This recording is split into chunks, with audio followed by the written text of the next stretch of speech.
ख़बर शामिल कयूं त जसकम चेयरमैन सनान खान कुरैशी डिजिटल आदमशुमारी खे रद्द कंदे चयो आहे त आदमशुमारी सिंधियुनि खे अक़लियत में तब्दील करण जी साज़िश आहे जंहिंजो मुक़ाबिलो गॾिजी करणो पवंदो। भेटशाह में सिंधु दरिया जो रुख मोड़ण ऐं ॿियनि सिंध दुश्मन मंसूबनि ख़िलाफ़ जसकम चेयरमैन सनान खान कुरैशी जी अॻवाणी में 3 किलोमीटर पैदल मार्च करे शाह लतीफ़ खे दाह ॾिनी आहे। भेटशाह में सिंध जे ॿरंदड़ मसइलनि जे हल लाइ जसकम जी रैली खे ख़िताब कंदे सनान खान कुरैशी चयो आहे त ॿोॾि सबबि लखे सिंधवासी दरबदर आहिनि। इन सूरत में आदमशुमारी कीअं थी सघे।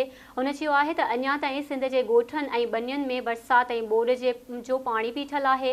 माण्हू घरनि खां बेघर थियल आहिनि, उन्हनि जी ॻणप कीअं थींदी। हुन चयो आहे त आदमशुमारी सिंधियुनि खे अक़लियत में तब्दील करण जी साज़िश आहे जंहिंखे रद्द कराइण लाइ सभिनी खे जदोजहद करणी पवंदी। हुन चयो त अफ़गानियुनि, बंगालियुनि, बर्मियुनि ऐं ॿियनि परडेहियुनि खे आदमशुमारी में शामिल करणु कंहिं बि सूरत में क़बूल न कयो वेंदो।